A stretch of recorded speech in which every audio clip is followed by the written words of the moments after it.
அனைவருக்கும் வணக்கம். இப்போ நம்ம ஓப்பன் ஷாட் வீடியோ எடிட்டரில் க்ரீன் ஸ்க்ரீன் குரோமாக்கி எப்படி பயன்படுத்துறது அப்படின்னு பார்க்க போகிறோம். அதுக்கு முதல்ல நம்ம ஒரு பவர் பாயிண்ட்டையோ ஒரு ப்ரெசன்டேஷன் சாஃப்ட்வேரையோ பயன்படுத்தி க்ரீன் பேக்ரவுண்டில் ஒரு வீடியோவை க்ரியேட் பண்ணிக்கணும். ஒரு எஜுகேஷனல் கண்டென்ட். இப்போ பார்த்திங்கன்னா நான் என்ன பண்ணியிருக்கேன்னா, ஒரு கான்வெக்ஸ் லென்ஸு வந்து தொலைதூரத்தில் பொருள் இருந்தால் எப்படி வந்து முக்கிய குவியத்தில் இந்த ரேஸ் வந்து குவியும் அப்படின்னு சொல்லிட்டு ஒரு அனிமேஷனை பயன்படுத்தி பவர் பாயிண்டில் க்ரீன் பேக்ரவுண்டில் ஒரு வீடியோ க்ரியேட் பண்ணியிருக்கேன். முதல்ல நம்ம அது மாதிரி ஒரு வீடியோவை க்ரியேட் பண்ணிக்கணும். இப்போ நம்ம ஓப்பன் ஷாட் ஓப்பன் பண்ணிவிட்டு நம்ம என்ன பண்ணணும் அப்படின்னா, ஏற்கனவே நம்ம பவர் பாயிண்டில் உருவாக்கின வீடியோவோடு கொண்டு வந்து வச்சுக்கணும். கொண்டு வந்து வச்சுட்டு அதை டைம் லைனில் கொண்டு வந்து ட்ராக்கில் கொண்டு வந்து வச்சுருவோம்.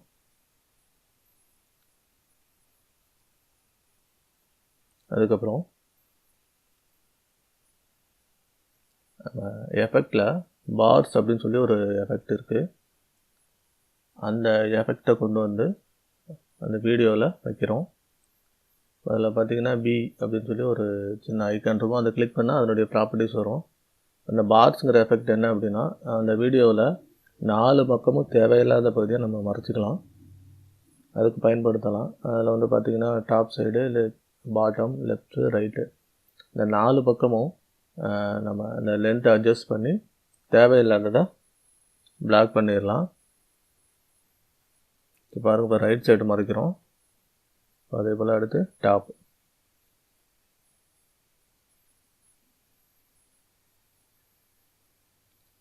மறைச்சாச்சு.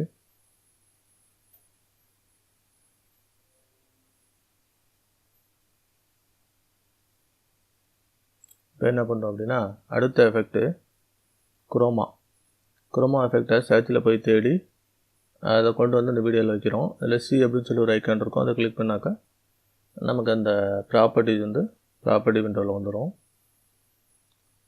அதில் பார்த்திங்கன்னா ஒரு 3 டூல் இருக்குது. அதில் கலர்னு இருக்குது, அது பிளாக் கலராக இருக்கும். அந்த கலரை வந்து டபுள் கிளிக் பண்ணிங்க அப்படின்னா ஒரு விண்டோ ஓப்பன் ஆகும். அதில் இப்போ நிறைய கலர் இருக்குது. நம்ம எந்த கலரை நீக்கணுமோ அதை சூஸ் பண்ணிக்கலாம். இல்லை அப்படின்னா ப்ளஸ் சைனை ப்ளஸ் பண்ணி கலர் பிக்கர் டூல் இருக்குது, அதை கிளிக் பண்ணி அந்த வீடியோவில் எந்த கலரோ அதை ப்ரெஸ் பண்ணோம் அப்படின்னா அந்த கலரை செலக்ட் பண்ணிக்கலாம். அந்த கலரை டைரெக்டாக செலக்ட் பண்ணிடலாம். செலக்ட் பண்ணோன்னு பாருங்கள், அந்த க்ரீன் கலர் போயிடுச்சு. ஸோ இதுதான் வந்து குரோமாக்கி எஃபெக்ட், அதாவது க்ரீன் ஸ்க்ரீன் எஃபெக்ட். இப்போ அந்த வீடியோவில் இருக்கிற க்ரீன் கலர் கம்ப்ளீட்டாக போயிடுச்சு. அது சரியாக போகலை, கொஞ்சம் இருக்குது அப்படின்னா என்ன பண்ணலான்னா, அந்த ஃபர்ஸ்ட்னு சொல்லி ஒரு டூல் இருக்கும், அதில் கொஞ்சம் அட்ஜஸ்ட் பண்ணி நம்ம கம்ப்ளீட்டாக க்ரீன் கலரை ரிமூவ் பண்ணிடலாம். அவ்வளோதான். இதுதான் வந்து குரோமாக்கி. இப்போ நான் இந்த வீடியோவில் என்ன பண்ணியிருக்கேன் அப்படின்னா, அதை எடுத்துகிட்டு அப்புறம் இன்னொரு வீடியோ ஓவர்லே டெக்னிக்கை பயன்படுத்தி நம்ம இன்னொரு வீடியோவை ஓவர்லே பண்ணோம் அப்படின்னா பார்க்கறதுக்கு நல்லாயிருக்கும். அவ்வளோதான்.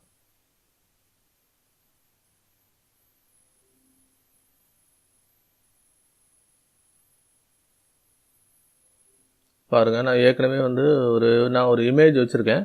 அதில் நான் வீடியோ கூட பயன்படுத்திக்கலாம். நான் இந்த இடத்துல இமேஜ் பயன்படுத்துகிறேன். இப்போ இமேஜை கொண்டாந்து வச்சுருக்கேன். இப்போ பாருங்கள், அது ஓவர்லே ஆகி தெரியுது. இந்த க்ரீன் கலர் கம்ப்ளீட்டாக போயிடுச்சு.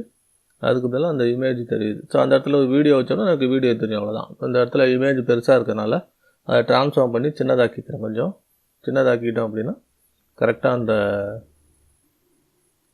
வீடியோக்குள்ளே வந்துடும். பாருங்கள், சின்னதாக்கிட்டோம். இப்போ கொண்டு வந்து வைக்கிறோம். அவ்வளோதான். ஸோ இதுதான் வந்து குரோமாக்கி எஃபெக்ட்.